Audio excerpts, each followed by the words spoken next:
নমস্কার, সকল ভক্ত বন্ধুদের সাদর আহ্বান জানাই জগৎগুরু শ্রী রামকৃষ্ণদেব ফেসবুক পেজে। জগৎগুরু শ্রী রামকৃষ্ণদেব ফেসবুক পেজে আজকে আমরা দুর্গা মায়ের অনুধ্যান শুনব। দুর্গা মায়ের অনুধ্যান প্রসঙ্গে আমরা গত সপ্তাহে শুনেছিলাম মা গৌরী মায়ের ছায়ায় বড় হচ্ছেন। তার মা নিবেদন করে গেছেন ঈশ্বরের চরণে, তবুও পরিবারে তাকে নিয়ে কত সমস্যা, তার সন্ন্যাস গ্রহণ সম্বন্ধে। ইতিমধ্যে আমরা সে ঘটনাও শুনেছি যে 5 বছরের কন্যাকে গৌরী মা নিজে নিয়ে গিয়ে জগন্নাথের হাতে সম্প্রদান করেছেন। সেই সব কিছুর পরেও তারা চান যে সে তার স্বামী রূপে জগন্নাথকে মনে মনে যে ভালোবাসুক, যাই করুক। স্বাভাবিক বাস্তবিক জীবন বলতে আমরা যেটা বুঝি, সেই স্থূল চক্ষে স্থূল জীবনে তার পুনর্বার বিবাহ করার বিশেষ প্রয়োজন। তা না হলে সমাজে লোকে তাকে সৃষ্টি ছাড়া বলবে। শুভ সন্ধ্যা স্বপ্নাদি, অনেক দিন পর তুমি লাইভে এলে, শুভ সন্ধ্যা। আর এই নিয়ে স্বাভাবিকভাবে যথেষ্ট টানাপোড়েনের মধ্যে দিয়ে গৌরী মাকেও চলতে হয়েছে এবং তাকে পুরোপুরিভাবে সাপোর্ট দিয়েছেন স্বয়ং শ্রী শ্রী মা এবং স্বামী বিবেকানন্দ, স্বামী শারদানন্দজি মহারাজ প্রমুখ গৌরী মায়ের গুরু ভাইরা। শুভ সন্ধ্যা রূপা, কাবেরী, শুভ সন্ধ্যা। সকল ভক্ত বন্ধুদের শুভ সন্ধ্যা জানাই। শুভ সন্ধ্যা শর্মিলা। আর এই 1 ঘন্টা সময়ের মধ্যে যা কাজ ছিল সবটাই সম্পন্ন হয়ে গেল। সেটাই ভাবছিলাম যে তিনি কৃপা করে সব দিক বজায় রাখিয়ে কিভাবে আমাদের এগিয়ে নিয়ে চলেন। শুধুই গুরু কৃপা ব্যতীত এভাবে সম্ভব হতো না। এখন আমরা যে কথা শুনবো, এই দুর্গা মায়ের কথা শুনতে বলতে, গৌরী মায়ের কথা শুনতে বলতে খুব ভালো লাগে। কারণ আমরা বুঝতে পারি যে মায়ের ওই কথাটি যে মেয়েরা শুধু থোর বড়ি খাড়া বড়ি থোর করতে আসেনি, তারাও ব্রহ্মজ্ঞান লাভ করতে পারে, তারাও সন্ন্যাসী হতে পারে। আর শুধু সন্ন্যাসী কেন, আজকে সেই যুগের পরিপ্রেক্ষিতে আজকে মেয়েরা পড়া অপরা দুই ক্ষেত্রেই, পরাবিদ্যা অপরাবিদ্যা অর্থাৎ জাগতিক যা জ্ঞান বিদ্যার পথে যেভাবে তারা সর্বদিকে এগিয়ে গেছে, তেমনি আধ্যাত্মিক ক্ষেত্রেও তাদের জয় জয়কার হবে। তো আবার ফিরে আসি সন্ন্যাসের স্মৃতিকথায়। কন্যা যে কথা লিখছেন আজকে আমরা সেখান থেকে শুরু করব। তো যে কথা বলছিলাম, তো পিতার কাছ থেকে অনুমতি আদায় করতে কন্যাকে যথেষ্ট বেগ পেতে হয়েছে এবং সেখানে একজন পিতামহ, যিনি নিজেকে পিতামহ বলে পরিচয় দিচ্ছেন, তেমন একজন বৃদ্ধ ব্যক্তিকে তিনি দেখছেন সূক্ষ্ম দেহে। তিনি এসে সর্বতোভাবে সাহায্য করছেন, কন্যাকে আকারে ইঙ্গিতে বুঝিয়ে দিচ্ছেন কি উত্তর দিতে হবে। এই সব কথা আমরা গত সপ্তাহে শুনেছি। ছবিদি, লক্ষ্মী, রূপা, পলি, বিলাসপুরের দিদি, সকল ভক্ত বন্ধুদের শুভ সন্ধ্যা জানাই। তো ঠাকুর মায়ের শ্রীচরণে সাষ্টাঙ্গ প্রণাম নিবেদন করে, শ্রী গুরুকে স্মরণ করে আমরা শুরু করছি আজকের প্রসঙ্গ। মৌসুমী, শুভ সন্ধ্যা।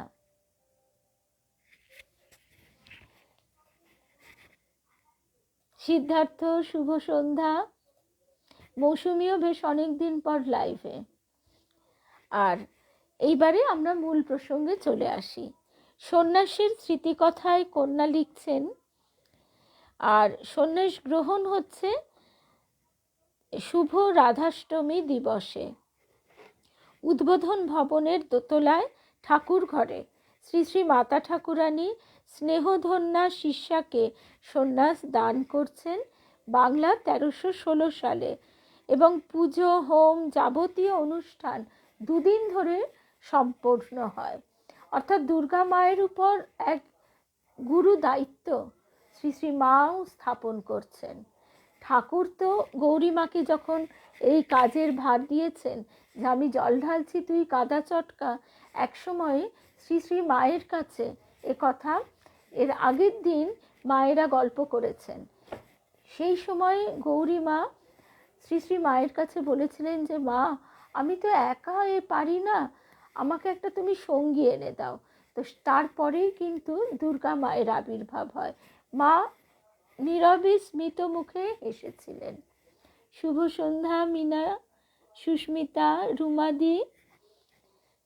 তো সন্ন্যাসিনী মাতাকে, গোলাপ মাতাকে, সন্ন্যাসিনী মাতা মানে গৌরী মা, যোগীন মাতাকে শ্রী শ্রী ঠাকুরের বিশেষ পূজা ভোগের ব্যবস্থা করলেন মা। আর মা নিজে একখানি নতুন নরুন পাড় ধুতি এনে গৈরিক এনে নিজ হাতে ছুপিয়ে দিলেন। মা আমায় বললেন, মা তুমি কাকে ভালোবাসো? মানে শ্রী শ্রী মা দুর্গা মাকে জিজ্ঞাসা করছেন। আমি বললাম, যার শ্রী পাদপদ্মে সব সঁপে দিয়েছি। মা বললেন, সেই রূপ সেই মূর্তি চিন্তা করো, দেখো। আর কিছু লেখা নেই। তিনি নিশ্চয়ই জগন্নাথ মহাপ্রভুকেই সর্বস্ব সঁপে দিয়েছেন এবং সেই রূপ চিন্তা করছেন। সেই রূপ তিনি দারুরূপী নারায়ণ, ঠাকুর নররূপী নারায়ণ, পূর্ণ ব্রহ্ম নারায়ণ এইভাবে প্রকাশিত হচ্ছে।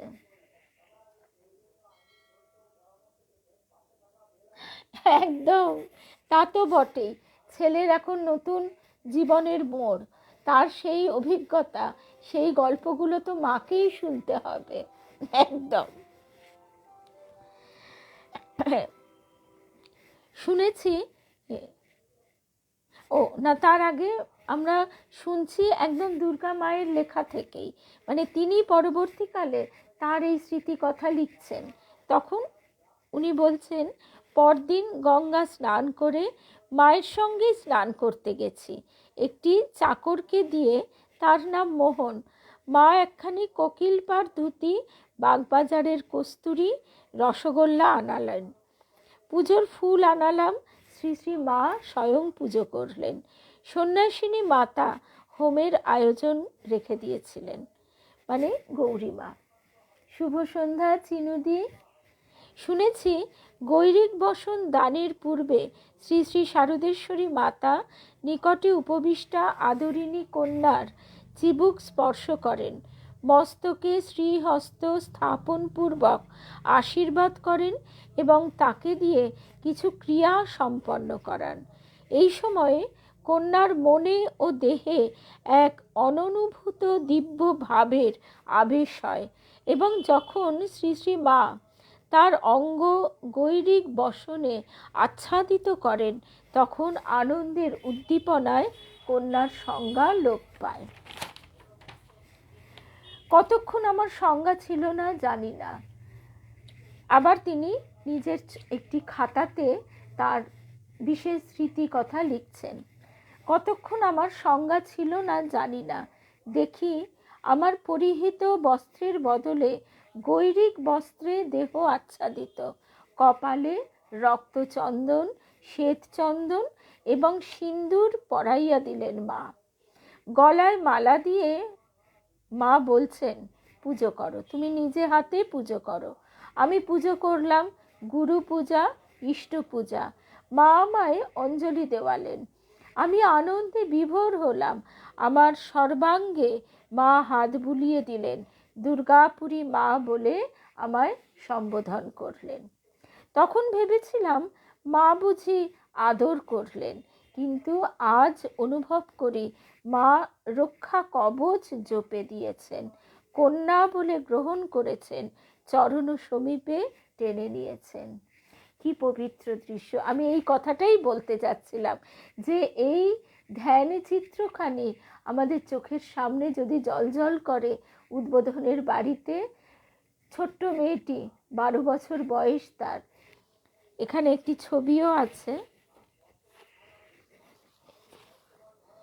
12 বছর বয়স, সন্ন্যাস গ্রহণের পরেই ছবিটি তোলা হয়েছিল। স্বয়ং আদ্যা শক্তি মহামায়া তিনি রূপ ধারণ করে এসেছেন, মানবী রূপ। সেই রূপ ধারণ করে এসেছেন জগতের কল্যাণের জন্য। তো তারই আশীর্বাদে, তারই শক্তিতে দুর্গা মায়ের এবার সন্ন্যাস জীবন, কর্মজীবন শুরু হচ্ছে। এরপর শুভ সন্ধ্যা সিদ্ধার্থ। এবার আমরা চলে আসি ব্যারাকপুর আশ্রমের কথায়। ব্যারাকপুরের আশ্রমটি কিন্তু এখন আর নেই। নিতান্ত ক্ষুদ্রাকারে ব্যারাকপুরে শ্রী শ্রী শারদেশ্বরী আশ্রমের আরম্ভ হয়েছিল। পল্লীর বালিকাগণ প্রত্যহ এসে পাঠাভ্যাস করত। একে একে প্রায় 25 জন কুমারী সধবা ও বিধবা আশ্রমবাসিনী হয়েছিলেন। ঘরের বারান্দায় এবং বৃক্ষচ্ছায়ায় পাঠাভ্যাস চলত। এখনকার দিনে আমরা ভাবতেও পারি না, যেখানে 1.5-2 বছর বয়স থেকে স্কুলে পাঠাবার জন্যে বাবা মা হিমশিম খায়, সেই সময়ে কিন্তু 25 জন মেয়েকে পাওয়া মুখের কথা নয়। তাদের মধ্যে কুমারী, সধবা এবং বিধবা সবাই রয়েছে। দুর্গা মার কাছে আমরা শুনেছি, ব্যারাকপুর আশ্রমে যে সকল ভক্ত সন্তান যাতায়াত করতেন, শুভ সন্ধ্যা, কাকলি, প্রসেনজিৎ পাল, শুভ সন্ধ্যা, এবং আশ্রম পরিচালনায় নানাভাবে সহযোগিতা করেছেন, তাদের মধ্যে বিশেষ কয়েকজন উল্লেখযোগ্য ব্যক্তির নাম, যেমন ইঞ্জিনিয়ার সাহেব রায়বাহাদুর মাধবচন্দ্র রায়, অর্থাৎ সমাজের প্রতিষ্ঠিত উচ্চশিক্ষিত মানুষ, তারা গৌরী মাকে এইভাবে সাহায্যের হাত বাড়িয়ে দিয়েছেন।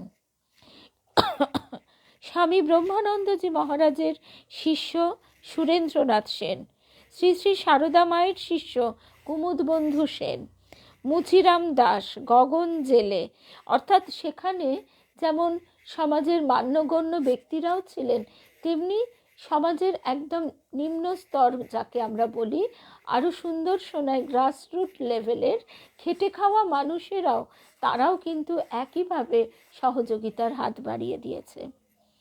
মুচিরাম দাস, গগন জেলে, সুখদেব, প্রহ্লাদ, মোহিত মুখোপাধ্যায়, কুলদা প্রসাদ, হরেন্দ্র কুমার নাগ, বিনয় কুমার সান্যাল এবং অমিয় কুমার সান্যাল, সেই 3 জনের স্ত্রীয়েরা, 3 জন পত্নী গৌরীমার শিক্ষাধীনে বারাকপুর আশ্রমে বাস করতেন।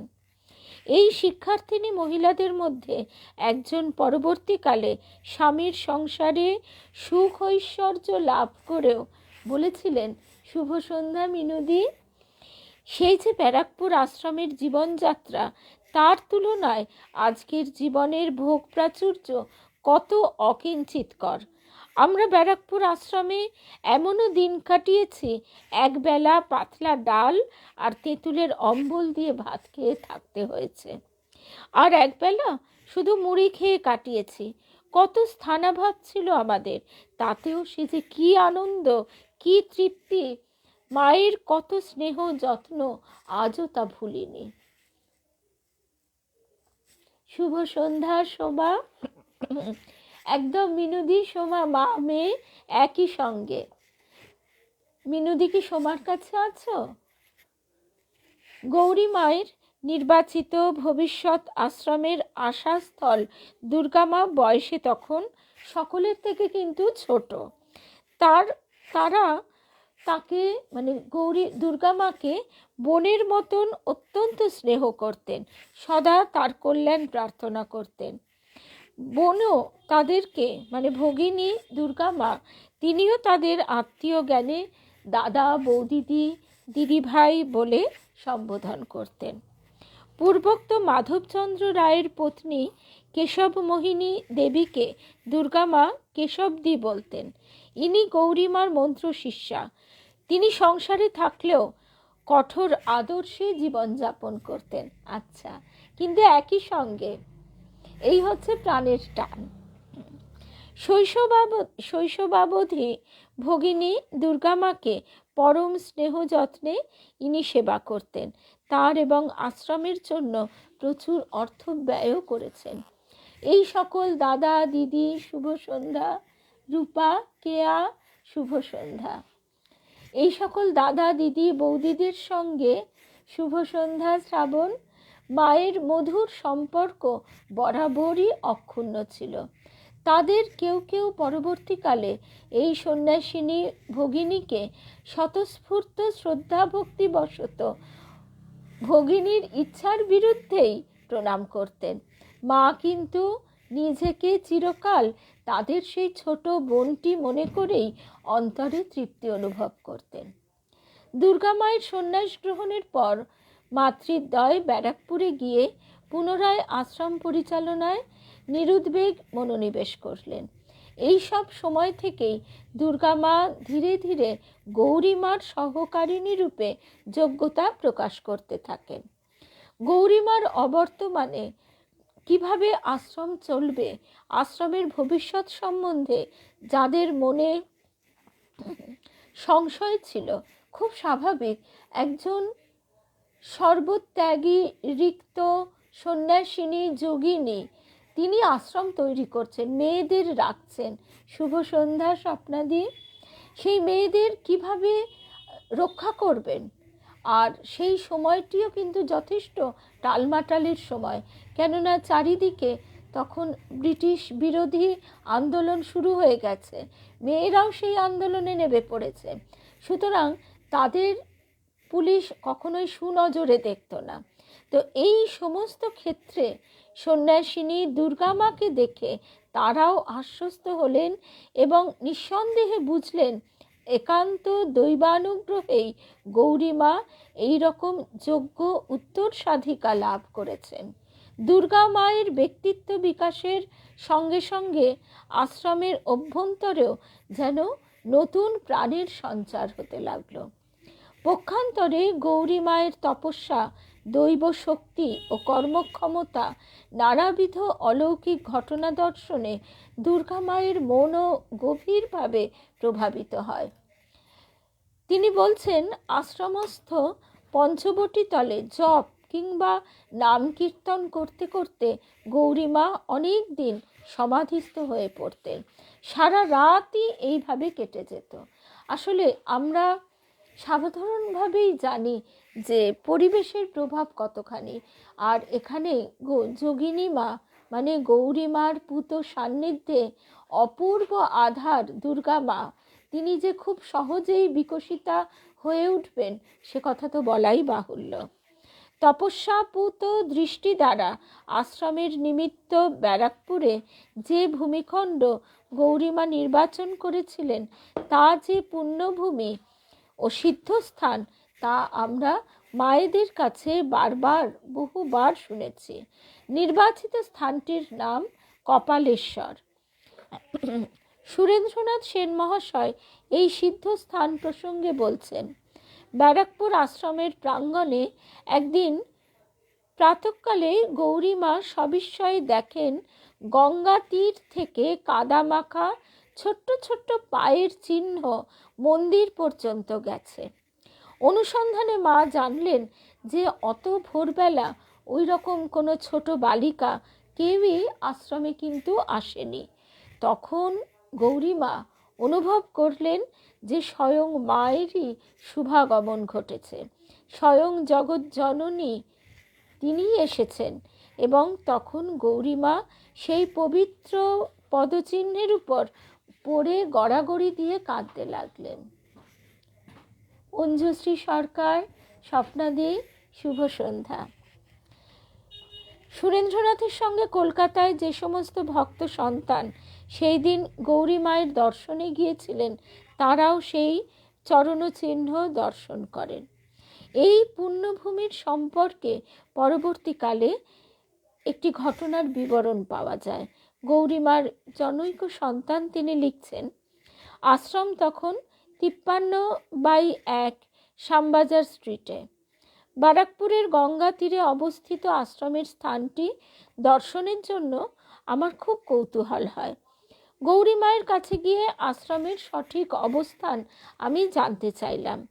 পলতায় কলকাতা কর্পোরেশনের জলকলের সীমানায় কয়লা রাখার জেটির কাছে অবস্থিত আশ্রমের পঞ্চবটী, দেবদারু গাছ ইত্যাদির বিবরণ দিয়ে মা ওই সিদ্ধ স্থান কপালেশ্বরের মাহাত্ম্য বর্ণনা করলেন। অল্প কিছু বলতে বলতেই মায়ের কথা বন্ধ হয়ে গেল। শুভ সন্ধ্যা স্বপ্নাদি। মা মানে গৌরী মা বর্ণনা দিতে দিতে কথা বন্ধ হয়ে গেল। মায়ের মুখে গো গো করে অদ্ভুত একটা শব্দ হতে লাগলো। প্রবেশদ্বারের পাশেই সিমেন্ট বাঁধানো বেঞ্চিতে মা বসেছিলেন। আমি হাত পাখা দিয়ে বাতাস করছিলাম। যারা এই শ্যামবাজারে আশ্রমে গেছে তারাই জানেন এখন ওইখানে ওই পা ঝুলিয়ে কিন্তু বসা যায়, এমনভাবে সিঁড়িটা তৈরি হয়েছে এবং বারান্দাটা রয়েছে, ওখানে পা ঝুলিয়েই খুব সুন্দর বসার মানে সুবিধা আছে। আমি হাত পাখা দিয়ে বাতাস করতে লাগলাম। সহজ অবস্থায় ঝুলানো মায়ের পা দুখানি আস্তে আস্তে সামনের দিকে শক্ত হয়ে গেল, হাত দুখানিও শক্ত হয়ে গেল। মায়ের গায়ের রং খুব ফর্সা, কিন্তু মুখখানি যেন আরও লাল হয়ে গেল। দৃষ্টি স্থির, মনে হলো দূরে কোথাও চলে গেছেন। এমন অবস্থা আমি আগে কখনো দেখিনি। ভয় পেয়ে গেলাম। এমন সময় বাইরে থেকে মায়ের পরিচিত এক ব্যক্তি সেখানে প্রবেশ করলেন। কাতরভাবে বললাম, দেখুন তো মায়ের কি হলো, মা যাতে পড়ে না যান সেই জন্য তাকে ধরবার জন্য হাত বাড়িয়ে দিতেই সেই ভদ্রলোক বাধা দিয়ে বললেন, এখন ছোবেন না, মা সমাধিতে রয়েছেন। সমাধি অবস্থা আমি পূর্বে কখনো প্রত্যক্ষ করিনি। তার কথা শুনে তো হতভম্ব হয়ে একটু দূর থেকেই মাকে বাতাস করতে লাগলাম। তিনি বাইরের উঠোন থেকে চিৎকার করে দুর্গা মাকে ডাকলেন।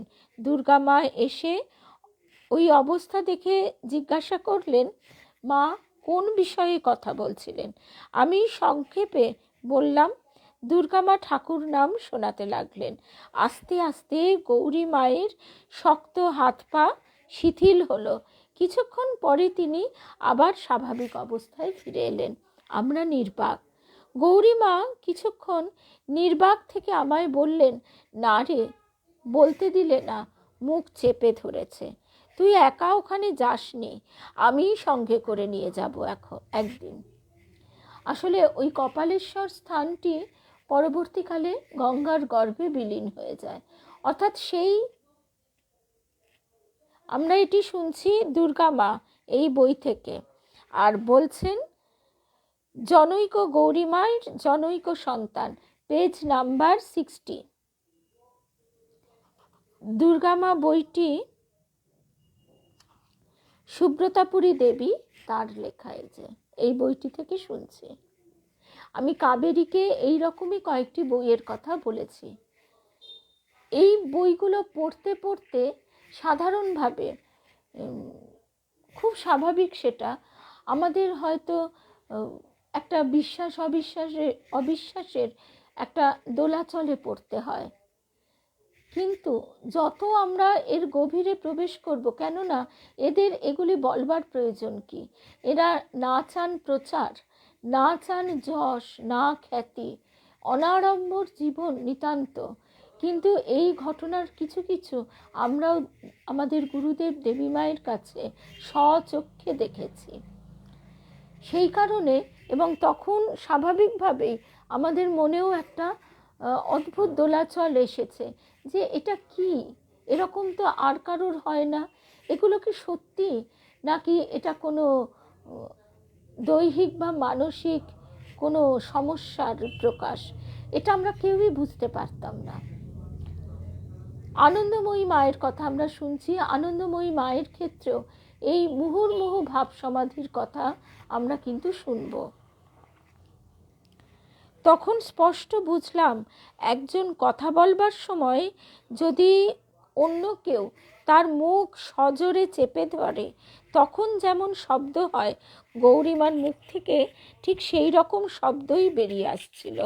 আরও মনে হলো ওই স্থানের অলৌকিক ব্যাপার প্রকাশ করা হয়তো ঈশ্বরের অথবা ওই সিদ্ধ স্থানের সাধকদের অভিপ্রেত নয়।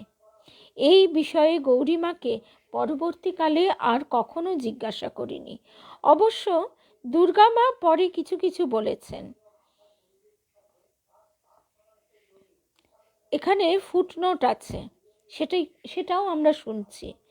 পূর্বোক্ত নানা কারণে পরবর্তীকালে আমাদের মনে এই রকম দৃঢ় বিশ্বাস হয়েছে, ব্যারাকপুরের অন্তর্গত কপালেশ্বর গ্রামে প্রতিষ্ঠিত আশ্রমের স্থানটি বহু সাধকের তপস্যাপুত সিদ্ধ স্থান।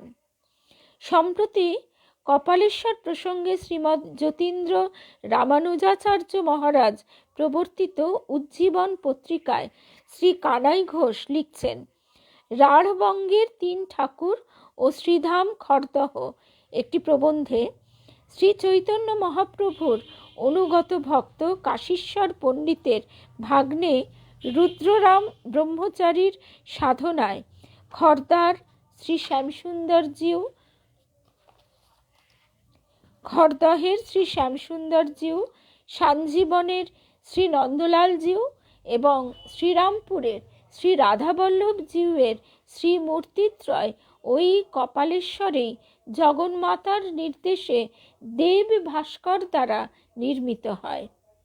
তিনি আরও লিখছেন, এই প্রসঙ্গে উল্লেখযোগ্য যে যে স্থানে দেবমূর্তিত্রয় নির্মিত হয়েছিল এবং রুদ্র যে স্থানে জগজ্জননীর উদ্দেশ্যে শ্রদ্ধার্ঘ্য নিবেদন করেছিলেন, সেই ঘটনাকে কেন্দ্র করে পরবর্তী সময়ে উক্ত পবিত্র স্থানে ব্যারাকপুর মনিরামপুরের কপালেশ্বরের সাধক বর্তমানে কপালেশ্বর তলা পলতা জলকলের মধ্যে অবস্থিত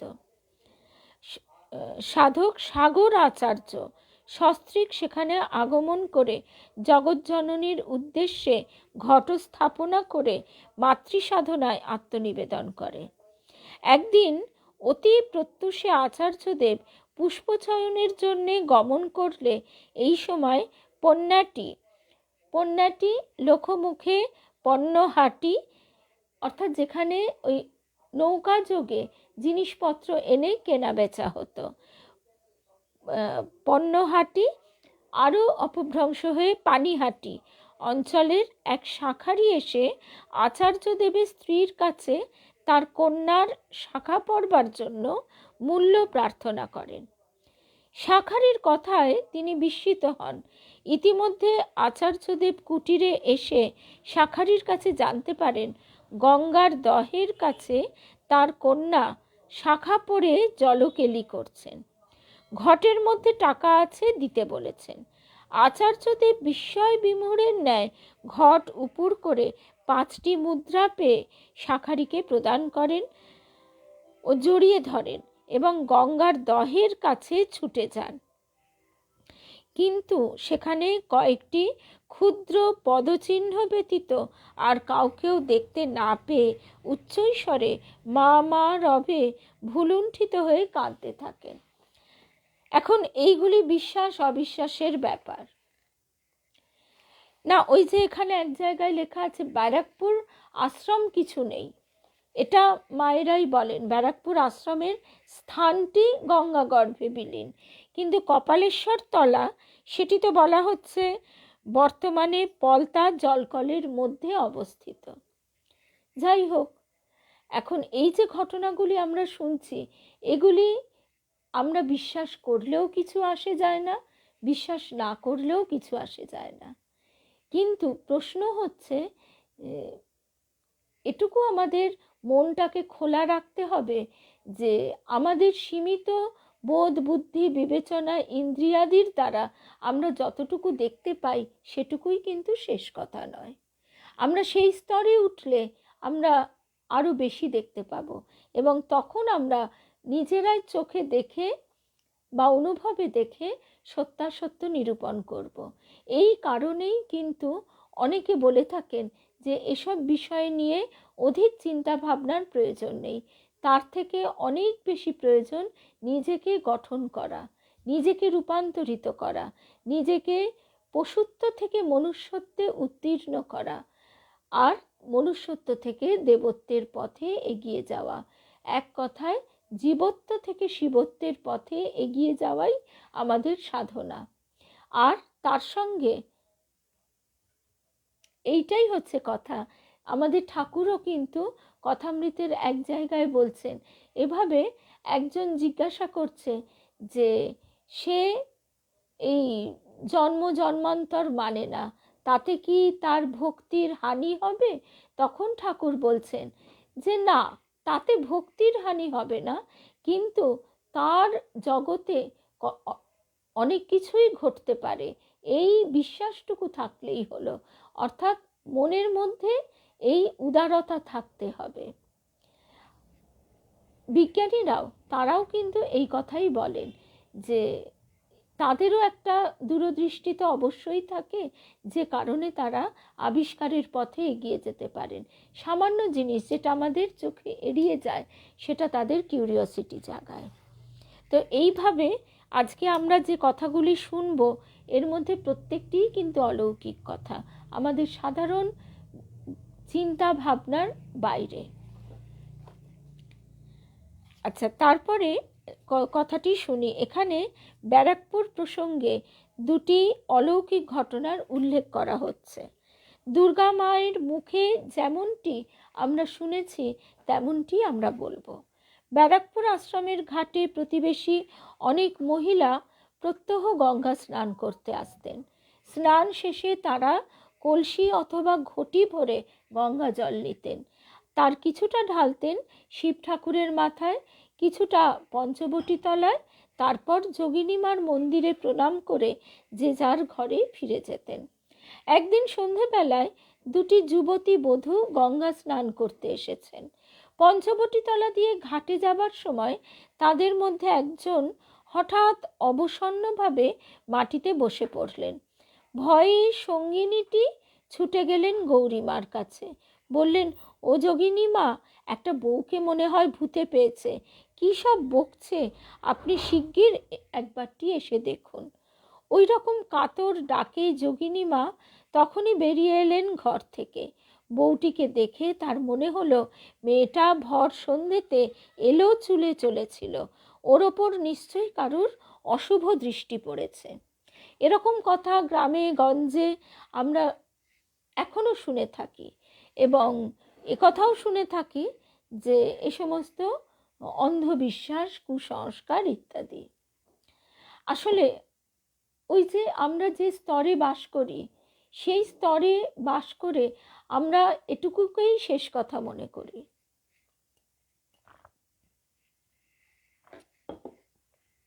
আমার গুরুদেবের মুখে শুনেছি, ওই বীরশিবপুর তখন তো একেবারেই অজপাড়া গ্রাম, সেই বীরশিবপুরে ওরকম ভক্তরা গেছে। গুরুদেব বারণ করেছেন যে ভোর 4টের সময় কেউ পুকুর ধারে যাবে না, সূর্যোদয় হবে, আকাশ লাল হবে, তারপর যাবে। কিন্তু ওই কৌতূহল বশত যাওয়া মাত্র তারা মানে দুজন ছেলে দেখেছিল ঝপঝপ করে সেই পুকুরের জলে কতগুলি ছায়ামূর্তি লাফিয়ে পড়ল, কিন্তু তাতে জলে কিছু পড়ারও শব্দ হলো। এবং তাদের ভিতরে তখন মানে যেহেতু গুরুদেব আগে থেকে বারণ করেছিলেন, তখন তারা কিন্তু একটু ভয় পেয়ে যায় এবং ছুটে আসে গুরুদেবের কাছে।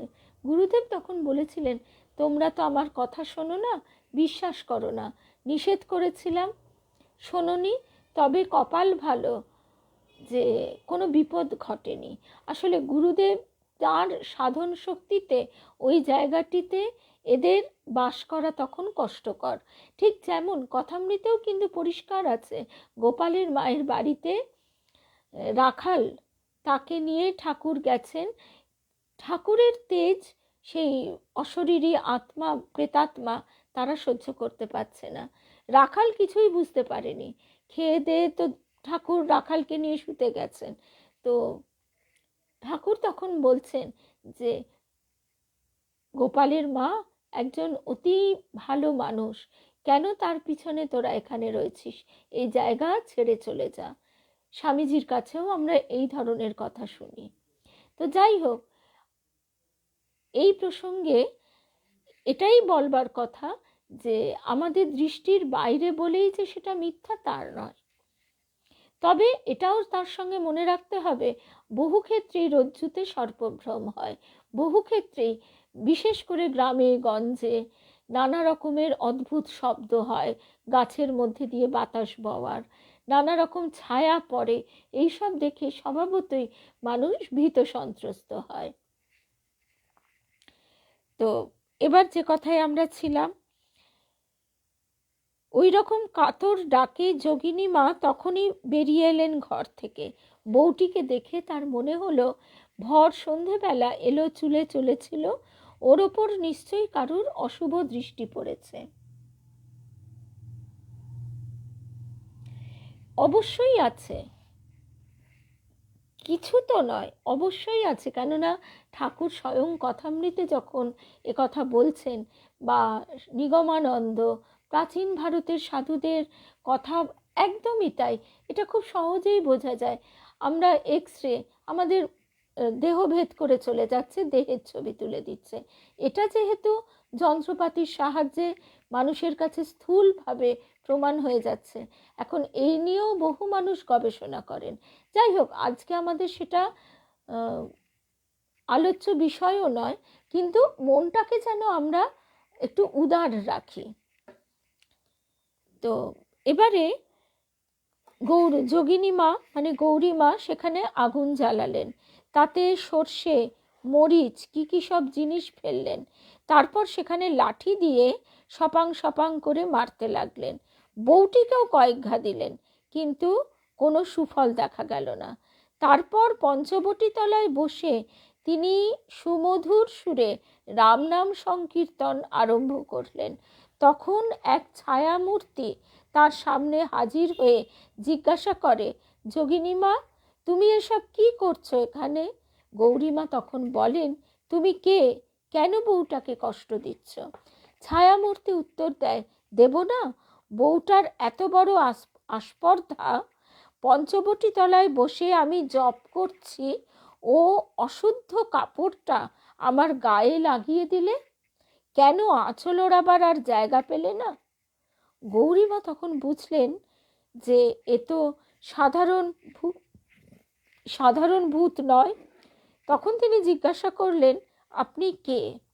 ছায়ামূর্তি বললেন, আমি মহাবীর, এখানে বসে জপ করি।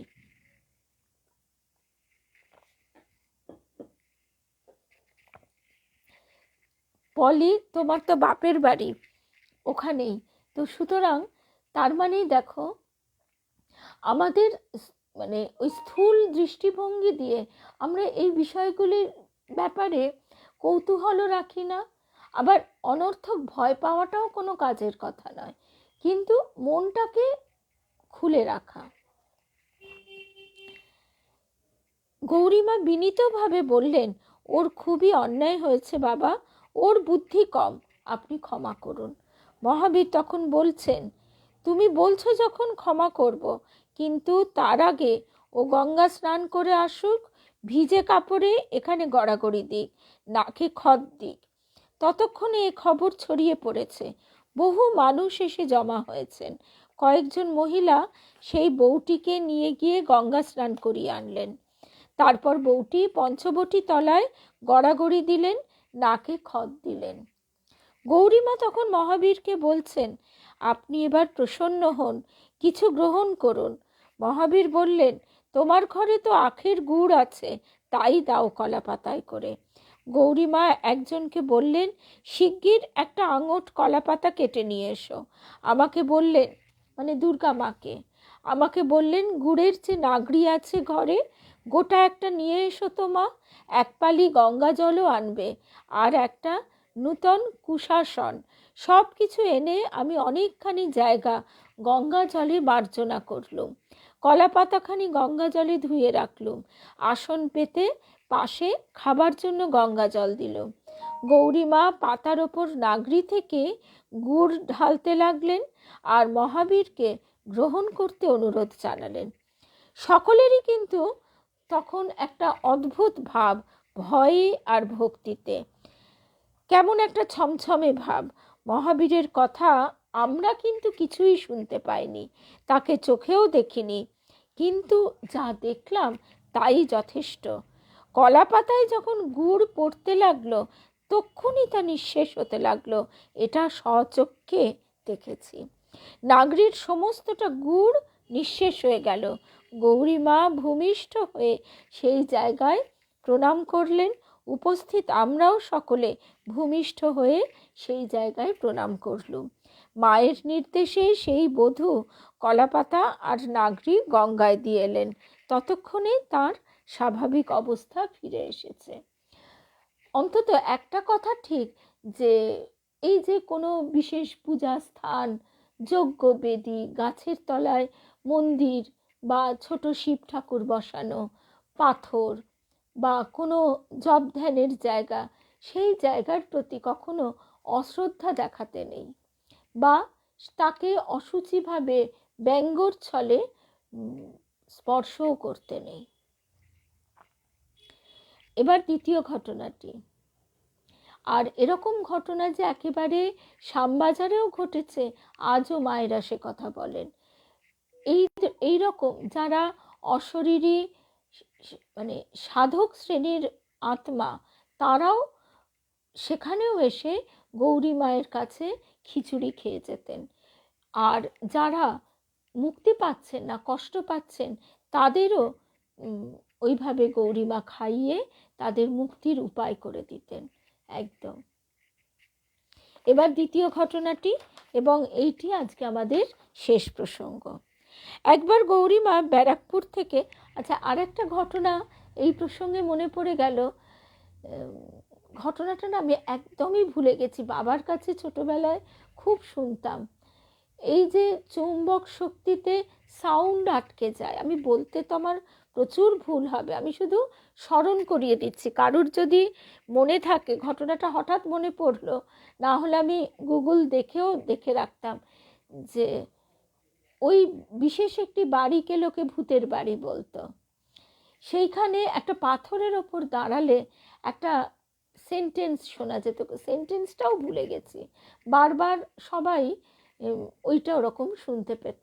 সবাই ভূতের বাড়ি বলে ভয়ে সেই জায়গাটি পরিত্যাগ করেছিল, কিন্তু ওই যিনি এটি আবিষ্কার করেন তিনি কিন্তু এর মানে বিষয়টিকে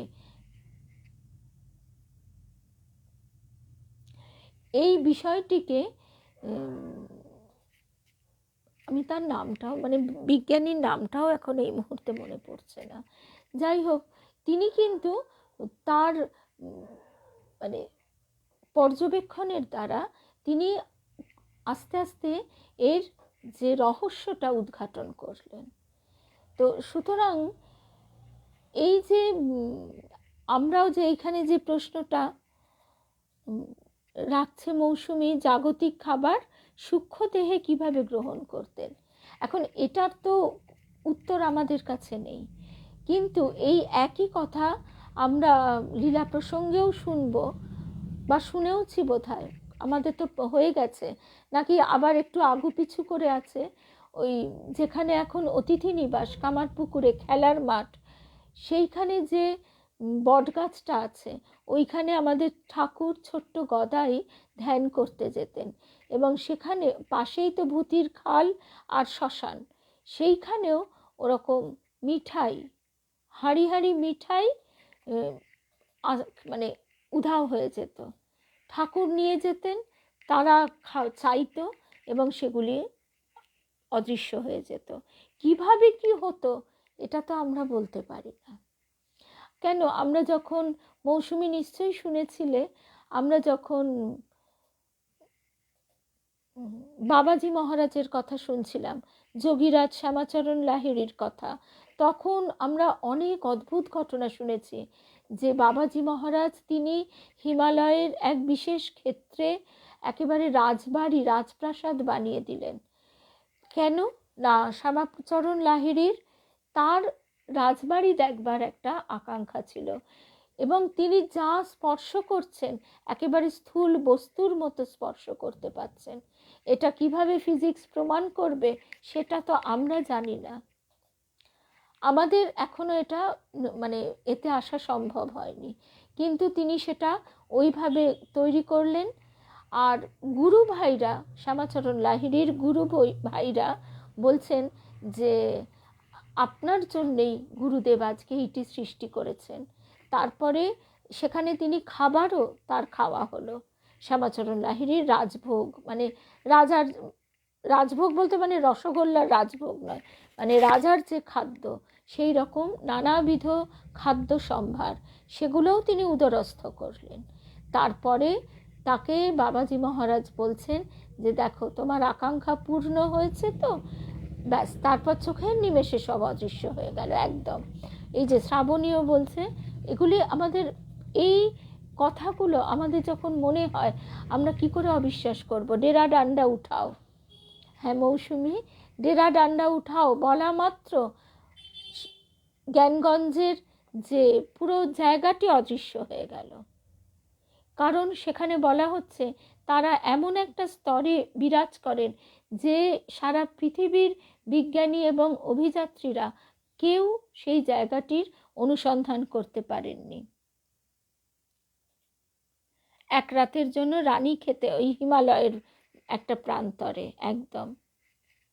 যোগী কথামৃতেও একদম সোমা, যোগী কথামৃতেও এরকম বহু প্রসঙ্গ আছে, এত বেশিও না। শ্রীম এই যোগী কথামৃত বইটিও আমি কাবেরীকে কেনবার কথা বলবো। যোগী কথামৃত শ্রীম, একটু ফ্যানটা চালাবি। শ্রীম এক জায়গায় ওই যিনি আর কি যোগী, তাকে তিনি ছোট বাবু বলে সম্বোধন করছেন। তিনি ওই হেদুয়ার কাছে ওইখানে না, জ্ঞানগঞ্জে সাধারণ মানুষ তো দূরের কথা, সেরকম মানে তারা সেই জায়গার সাধক যদি এসে নিয়ে যান তবেই কিন্তু অন্যান্য সাধকরা যেতে পারেন। শ্রী শ্রী রাম ঠাকুর জ্ঞানগঞ্জের সাধক, বিজয় কৃষ্ণ গোস্বামী জ্ঞানগঞ্জের সাধক, আমাদের গুরুদেবও চেয়েছিলেন, ঠাকুর কিন্তু যেতে দেননি। ঠাকুর বলেছেন না, তোমার সাধনা ওই গৃহস্থের সংসারে বসে করতে হবে। তো আজকে তা না হলে আমরাই বা কৃপা পেতাম কি করে, ভীষণ গরম লাগছে। তো যাই হোক, এইটা তো হলো। শ্রীময়ের কথাটা বলি, এটাও যোগী কথামৃতেই আছে। সেই ছোটবাবু, তাকে তিনি বায়োস্কোপ দেখাতে নিয়ে গেছেন। তিনি ভাবছেন যে শ্রীমর সঙ্গ করছি, তার এই সব জিনিস ভাল লাগে, তার চিন্তাটা একদম গায়ত্রী দি, এই চিন্তাটা করা মাত্র শ্রীম বলছেন, কি ছোট বাবু, হ্যাঁ যোগী কথামৃত, কি ছোট বাবু তোমার এই বায়োস্কোপ ভালো লাগছে না? আচ্ছা চলো, এখন তো আমরা বেরোতে পারবো না, একটু পরেই দেখবে সব আলো নিভে যাবে, আর সেই সুযোগে আমরা বেরিয়ে পড়বো। তখন আর কি আলো জ্বলছে, কিছুক্ষণ পরেই আবার সব আলো জ্বলে উঠবে, কোনো অসুবিধা হবে না। ওই যে একটা হট্টগোল সৃষ্টি হবে, তার মধ্যেই আমরা বেরিয়ে যাব। এবং ঠিক তাই হলো। এবার তিনি ওই হেদুয়ার পাড়ে দাঁড়িয়ে তিনি বলছেন, আচ্ছা ছোটবাবু দেখো তো এই বায়োস্কোপটা তোমার ভালো লাগে কি না। বলে তাকে স্পর্শ করা মাত্র তিনি দেখছেন ঠিক ছাই চাপা আগুন যেমন হয় ঠিক সেই রকম সমস্ত দৃশ্যমান জগৎ, যা আমাদের এই চোখ দিয়ে আমরা দেখতে পাই, এই দৃশ্যমান জগৎ যেন একটা ছায়ার আড়ালে ঢাকা পড়ে গেল, একটা পর্দার আড়ালে। সেই পর্দার আড়াল থেকে তারা ছবির মতন চলাফেরা করছে। এমনকি শ্রীময় এবং ওই ছোটবাবু তিনি দাঁড়িয়ে আছেন, তাদের পাশ দিয়ে তারা চলে যাচ্ছে, অথচ তাদের কেউ দেখতে পাচ্ছে না। তারপর এরকম কিছুক্ষণ চলার পর শ্রীম আবার তাকে স্পর্শ করেন আর বলেন যে আশা করি ছোটবাবুর এবার ভালো লেগেছে এই বায়োস্কোপটি। অর্থাৎ এই জগৎ যে ছায়াছবি স্বামীজির এই কথাটি আমরা আমাদের দেবীমা যে কথাটা বলতেন,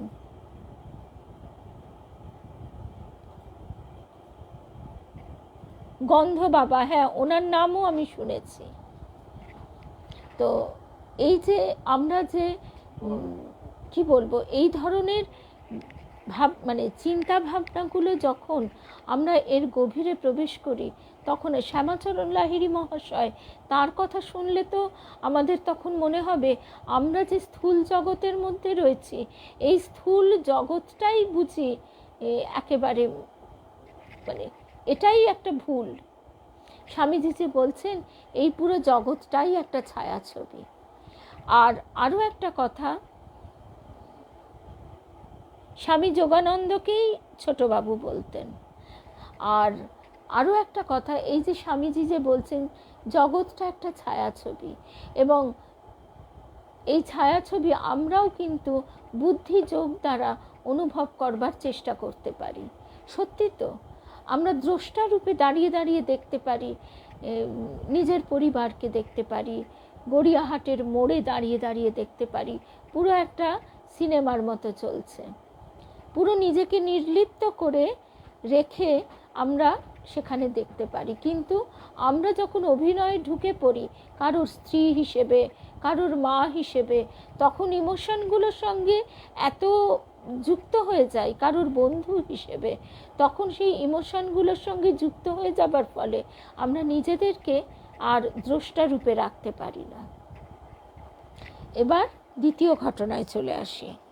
একবার গৌরীমা ব্যারাকপুর থেকে কিছু মূল্যবান গ্রন্থ ও কয়েকটি প্রয়োজনীয় জিনিস সঙ্গে নিয়ে নৌকা করে শ্যামনগর যাচ্ছেন।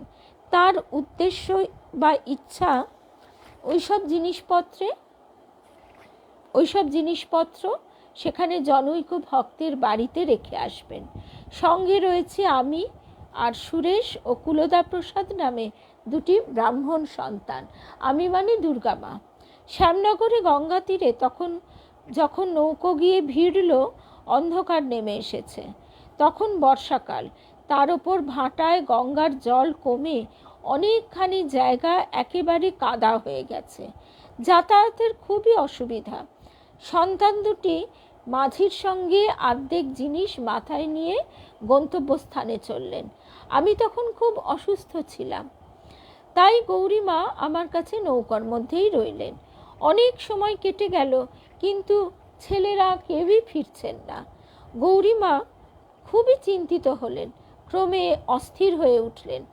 আরও পরে মাঝি এসে জানালো কুলতাবাবুকে সাপে কেটেছে।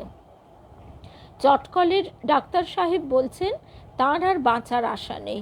বাবু আপনাকে একবার দেখতে চেয়েছেন। অনেক ধন্যবাদ গো।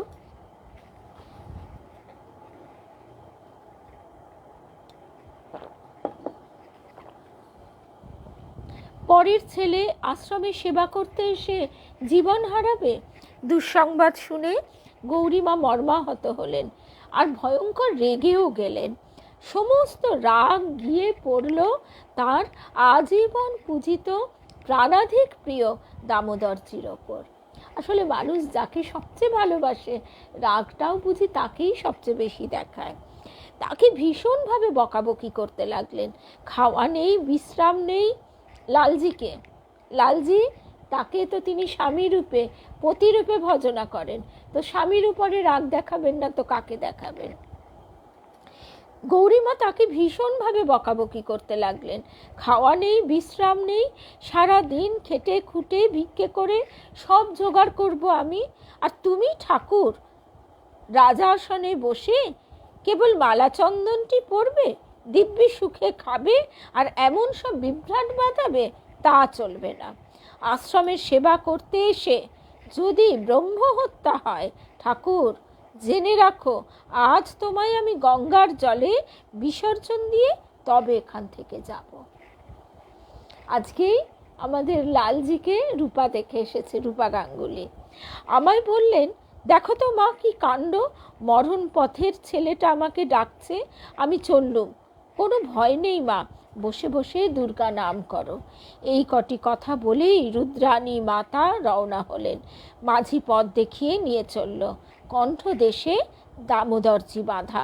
পাগলিনীর মতো ছুটে চললেন মুমূর্ষু পুত্রকে দেখার জন্য। আমায় তো অভয়বাণী শুনিয়ে গেলেন, কিন্তু আমি ভরসা কিছুই দেখতে পাচ্ছি না। শরীর অবসন্ন, সাপের কামড়ে কুলদা দাদার জীবন সংশয়ের খবর। আর শুধু তাই নয়, দামোদরজির ভবিষ্যৎ সম্বন্ধে দুশ্চিন্তা। জনমানবহীন স্থানে আমি একা, অন্তরে বাইরে সর্বত্রই যেন অন্ধকার দেখতে লাগলো।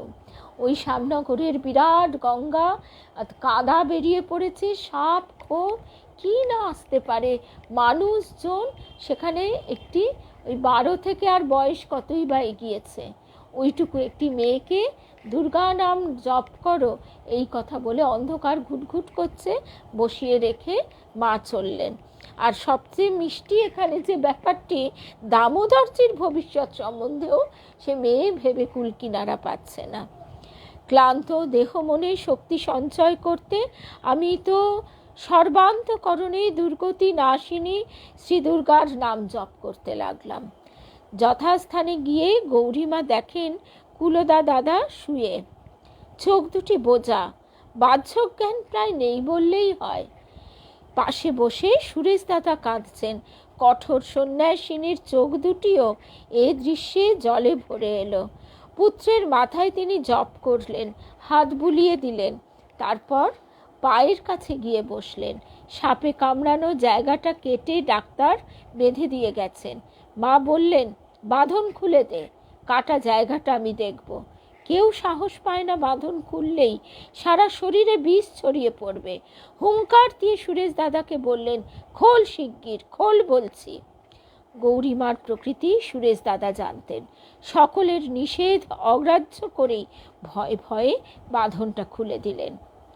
পুত্রের প্রতি সদা শুভদা মাতা কিছুক্ষণ তার দৃষ্টি ওই ক্ষতস্থানের ওপর নিবদ্ধ করে রাখলেন। তারপর স্বস্তির নিঃশ্বাস ছেড়ে নিঃসংশয়ে বললেন, কুলদা কিছুতেই মরবে না। আবার মাথার কাছে এসে কুলদা দাদার বাহুমূল ধরে সজোরে ঝাঁকুনি দিয়ে জোরে জোরে ডাকলেন, কুলদা, এই কুলদা। মৃত্যু পথযাত্রী পুত্র মায়ের স্নেহমাখা ডাকে অর্ধবাহ্য জ্ঞান অবস্থাতেই চোখ দুটি একবার মেলল। মায়ের মুখখানি দর্শন করে চোখ তার আবার বুজে গেল। সুরেশ দাদাকে সেখানে থাকতে বলে গৌরীমা আমাকে আনার জন্য মাঝির সঙ্গে নৌকায় ফিরে এলেন। সে রাত্রে আমাদের আর ব্যারাকপুর আশ্রমে ফেরা হলো না। শ্যামনগরে সেই ভক্তের বাড়িতেই গৌরীমা রইলেন, জিনিসপত্রের ব্যবস্থা করলেন আর বারে বারে কুলদা দাদার সংবাদ নিলেন। কুলদা দাদার জীবন রক্ষা পেল, আর দামোদরজির ভবিষ্যৎ সম্বন্ধেও আমার দুশ্চিন্তার অন্ত হলো। একদম কত বড় সাধিকা তো ছিলেনই। আর এখানে একটা কথা যে আমাদের তখন মনে হতেই পারে যে গৌরীমা যখন এত বড় সাধিকা, তিনি তো নিজেই সব সামলে নিতে পারতেন, কিন্তু না, যখন মায়ার রাজ্যে তারা থাকেন তখন মায়ার রাজ্যে তখন মায়ার যে নিয়ম, মহামায়ার যে নিয়ম, তারা কিন্তু সেটা খুব একটা পাল্টাতে চান না। এটাই আমরা বারে বারে ভারতের সাধক ও সাধিকার প্রসঙ্গ শুনতে শুনতে দেখেছি। তারা যেটা হচ্ছে সেটাই, বিশেষ করে তাদের কৃপা যদি নির্গত হয়, উৎসারিত হয়, তখন তারা তাদের এই শক্তি প্রয়োগ করে থাকেন। যীশু খ্রিস্টের গল্পটা তো আমরা জানি, যীশু খ্রিস্ট না বুদ্ধদেব, গল্পটা তো জানি যে যে সন্তানহারা মাকে বলেছিলেন এমন একটা বাড়ি থেকে, বুদ্ধদেবেরই গল্প, যে এমন একটা বাড়ি থেকে সর্ষে নিয়ে আসতে হবে যে পরিবারে কেউ কোনো দিন মারা যায়নি। তো সেটা তো হয় না। সুতরাং তিনি হয়তো পারতেন, হয়তো কেন পারতেন, কিন্তু তিনি সেটা করবেন না।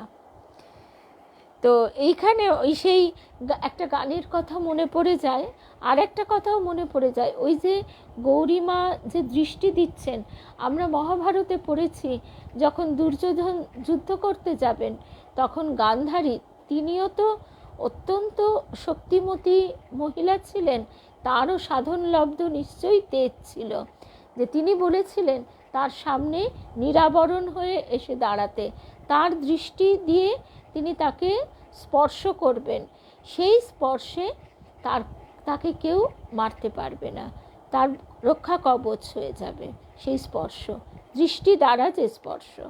কিন্তু দুর্যোধন সে তা করল না, সে তো একটি লেঙ্গটি পরে এসে দাঁড়িয়েছিল এবং সেইখানেই ভীমের গদার আঘাতে তাকে প্রাণত্যাগ করতে হয়। শুভ সন্ধ্যা অতসীদি, শুভ সন্ধ্যা। আর যে গানটার কথা মনে পড়ে যায় সেটি হচ্ছে, আমি যদি মরি ও হর সুন্দরী, দুর্গা নাম তো কেউ লবে না, আমি যদি মরি ও হর সুন্দরী, দুর্গা নাম তো কেউ লবে না। তো এই দুর্গা নামের যে কত জোর আজকে আমরা দেখলাম। আমরা এখনো মনে আছে একদিন মায়ের ওখানে, মানে গৌরী মায়ের ওখানে দেখছি মায়েরা ছোট ছোট মেয়েদের বসিয়ে দুর্গা দুর্গা দুর্গা দুর্গা, ঠিক যেভাবে হরে কৃষ্ণ বলা হয় ঠিক অমনি করে দুর্গা নাম করাচ্ছে। আজকে তাহলে এখানেই আমাদের প্রসঙ্গ শেষ হলো। জয় মা, জয় রাম কৃষ্ণ, জয় রাম কৃষ্ণ। আরেকটা ভক্ত বন্ধুদের আনন্দের খবর দিই, মিলন তীর্থ অপর্ণা সেনগুপ্ত, অপর্ণাদির একটি খুব আদরের একটি গ্রুপ, সে সন্তান স্নেহে গ্রুপটি তৈরি করেছে। আগেও বলেছিল, কিন্তু যেহেতু প্রতিদিনই পাঠ থাকে সেই জন্য আর হয়ে ওঠেনি। তা এখন মাসে 2 দিন করে আমরা মিলন তীর্থ গ্রুপে সমবেত হব। পাবলিক গ্রুপ, লিঙ্ক পেতে আশা করি কারোর কোনো অসুবিধা হবে না।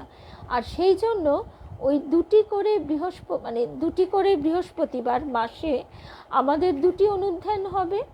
প্রথমটি মানে শ্রী শ্রী রামকৃষ্ণ লীলা প্রসঙ্গ আমরা 6:30 থেকে শুনব, 6:30 থেকে 7:30, তারপর একটু চা পানের বিরতি, আবার 8টা থেকে 9টার মধ্যে আমাদের ঠাকুরেরই কথা হবে। আমাদের ঠাকুরের কথা দিয়ে শুরু হবে, শ্রী রামকৃষ্ণকে যে রূপ দেখিয়াছি। স্বামী চেতনানন্দজি মহারাজের এই বইটি এক পরম সম্পদ।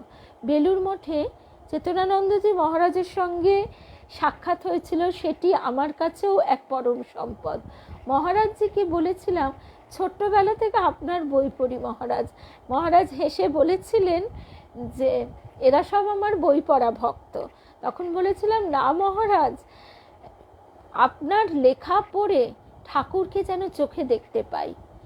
তখন চেতনানন্দজি মহারাজ বলেছিলেন, হ্যাঁ, আমিও যখন ব্রহ্মচর্য শেষ করছি বা যখন সন্ন্যাস লাভ করেছি সেই সময় আমার ভেতরেও একটা প্রবল অস্থিরতা জাগে। ঠাকুর কীরকম, শুধু কি ওই কথামৃতে যেমনটি মূর্তি হয়ে বসে আছেন তেমনটি? এই বলে আমি খুঁজতে শুরু করি, যারা তাকে কাছে পেয়েছে, সেইভাবে ওই বইটি লেখা হয়। তো এই বইটি থেকেই আমরা আগামীকাল একটি বিশেষ অংশ শুনব। সকল ভক্ত বন্ধুদের সাদর আহ্বান জানিয়ে রাখলাম, একদম মৌসুমি। তাহলে আমাদের কালকেও 2টি পর্বে দেখা হবে। প্রথমে আমরা শুনব শ্রী শ্রী রামকৃষ্ণ লীলা প্রসঙ্গ অনুধ্যান, তারপর ঠাকুরকে আবার কিভাবে পেয়েছে, যেমন ভবতারিণী মা। আমরা ভাবতেও পারি না ভবতারিণী মা দাদাকে, ঠাকুর তো দাদা, জপের মালা ছুঁড়ে মেরে আবার বলছে, ভেবেছে মন একটা সোনার গয়না টয়না হবে, তা না, শালার বেটার শালা, আমার বেলায় কাঠের মালা। ওরা অনেক কিছু পেয়েছে আর আমি কম পাবো, এই বলে ঝগড়াঝাটি মারপিট চলছে।